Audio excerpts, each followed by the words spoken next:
Hello guys, bersama saya lagi dalam Red Nopa Channel.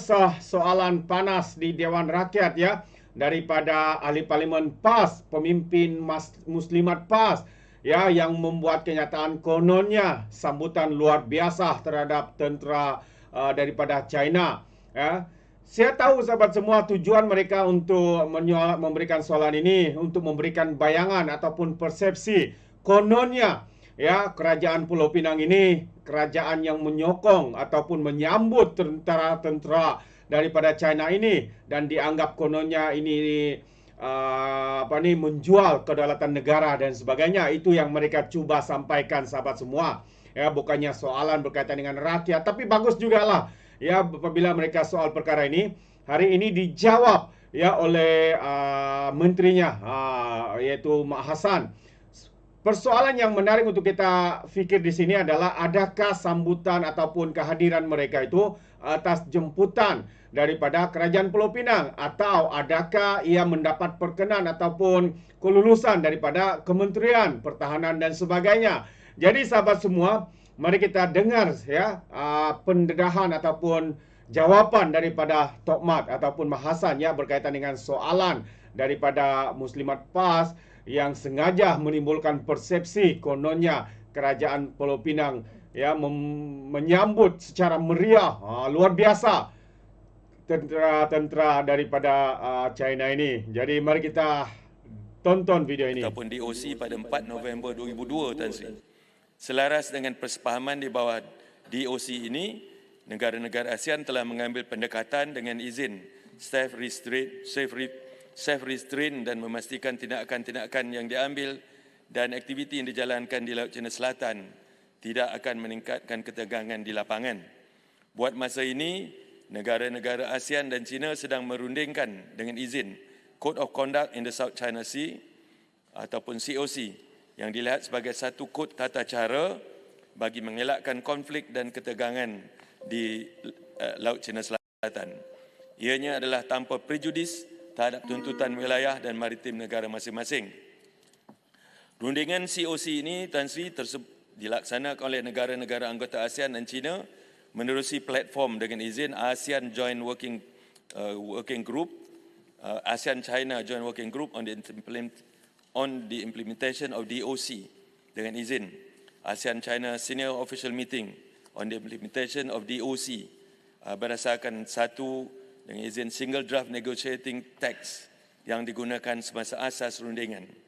Rundingan COC yang terkini di peringkat JWG ataupun Joint Working Group telah diadakan di Xi'an, China pada 10 dan 12 September 2024 baru-baru ini, manakala Senior Officers Meeting DOC telah diadakan pada 13 September 2024. Ingin saya maklumkan di Dewan Mulia ini, Tan Sri, bahawa Malaysia sedang memainkan peranan penting di peringkat antarabangsa sebagai negara penyelaras hubungan dialog ASEAN-China untuk tempoh 3 tahun mulai Ogos 2024 hingga Julai 2027. Sebagai negara penyelaras antara Malaysia dengan peranan Malaysia adalah pengurusi bersama dengan China dalam merundingkan draft COC ini.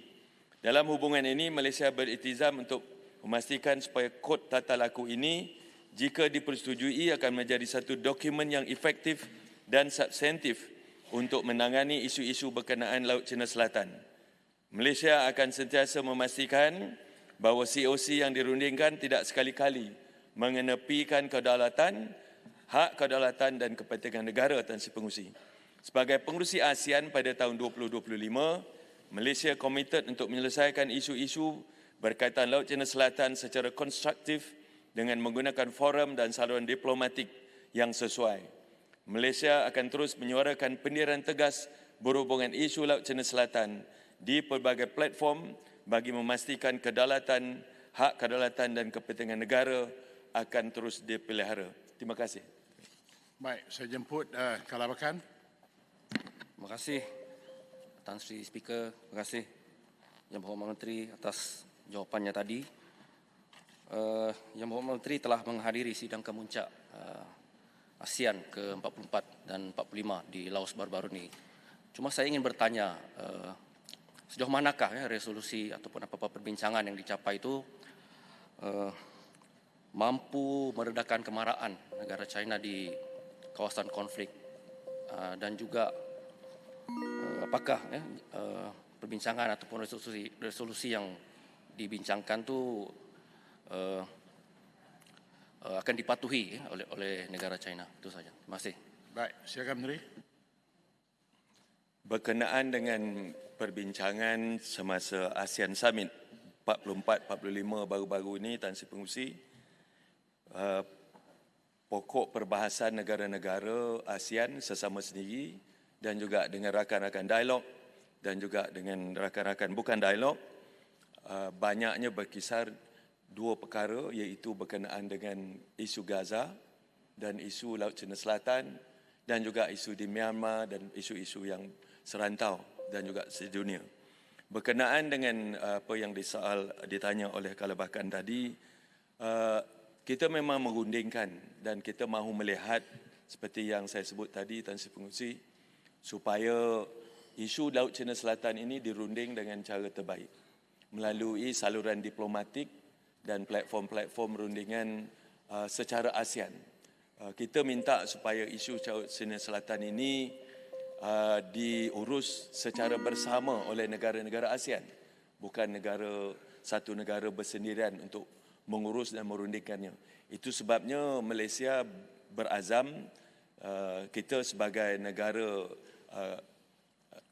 yang penyelaras dengan China untuk 3 tahun akan datang ini, kita cuba sedaya upaya untuk kita memuktamadkan Code of Conduct di Laut Cina Selatan, di mana dia akan secara konstruktif semua pihak bersetuju dan dia akan digundingkan dengan cara terbaik, dan ini akan menjadi dokumen panduan untuk semua pihak berkenaan Laut Cina Selatan.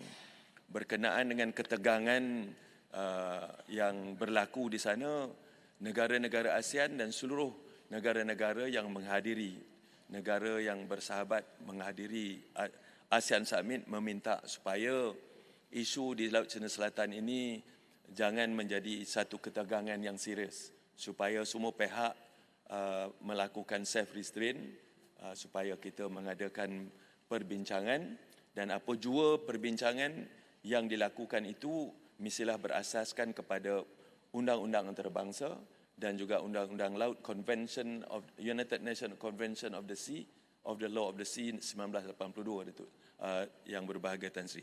Jadi ini langkah yang kita ambil, ini approach yang kita ambil supaya ketegangan di Laut Cina Selatan ini dapat dikendurkan dan tidak menjadi sebagai suatu masalah yang serius. Terima kasih.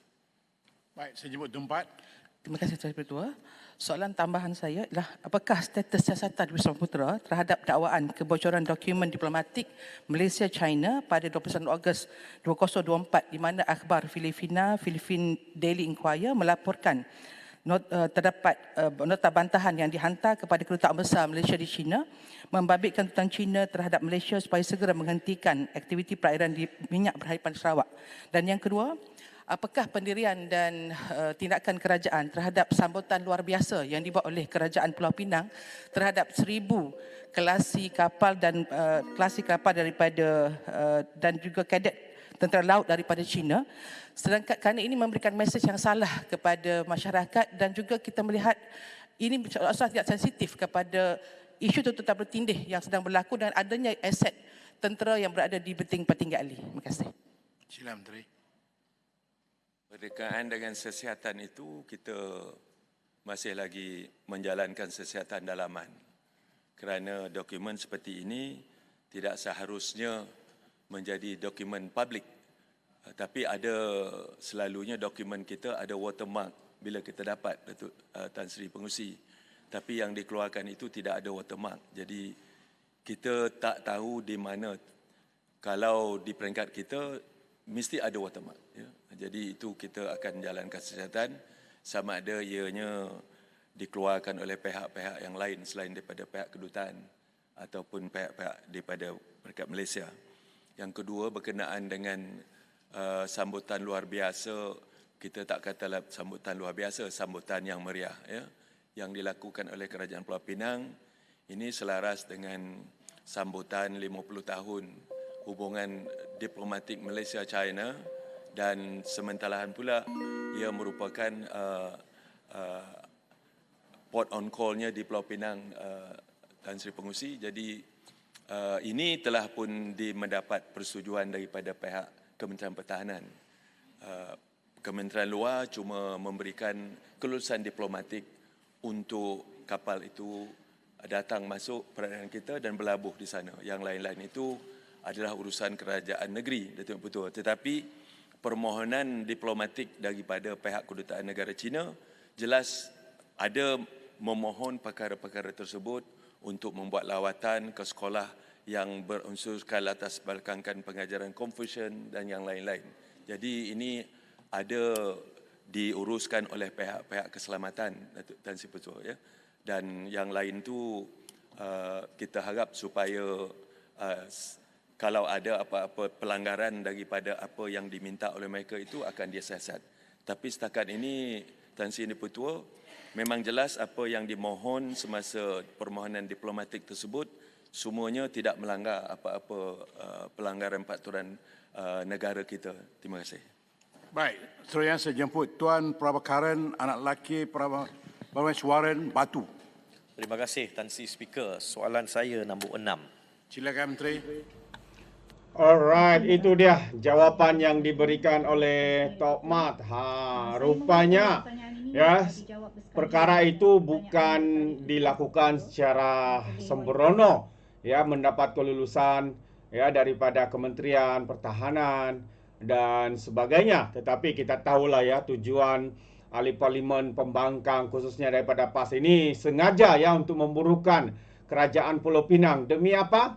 Untuk tujuan politik semata-mata, sahabat semua. Itulah sebenar agenda dan juga motif mereka memainkan isu ini. Kalau kita nampak sebelum ini di media sosial, mereka begitu lantang mengatakan ini, kononnya negara kita sudah tergadai. Ya, tentera-tentera Cina disambut secara luar biasa katanya. Jadi itulah tujuan mereka sebenarnya untuk memburukkan dan membina persepsi kononnya kerajaan Pulau Pinang ini ya menyokong tentera-tentera Cina ini untuk hadir ataupun datang di Pulau Pinang. Itu sebenarnya tujuan mereka, sahabat semua. Jadi terima kasih, sampai di sini saja. Sekiranya Anda mau berikan sebarang komen, pandangan yang Anda boleh berikan di dalam ruangan komen. Jadi izinkan saya untuk mengundurkan diri. Dan seperti biasa, peribahasa mengatakan, tak apa pun kangkap 2 tahun keinginan. Dalam bahasa Melayunya, tepuk dada, tanya selera. Sekian daripada Alright Nopo Channel, saya kita berjumpa lagi. Bye-bye.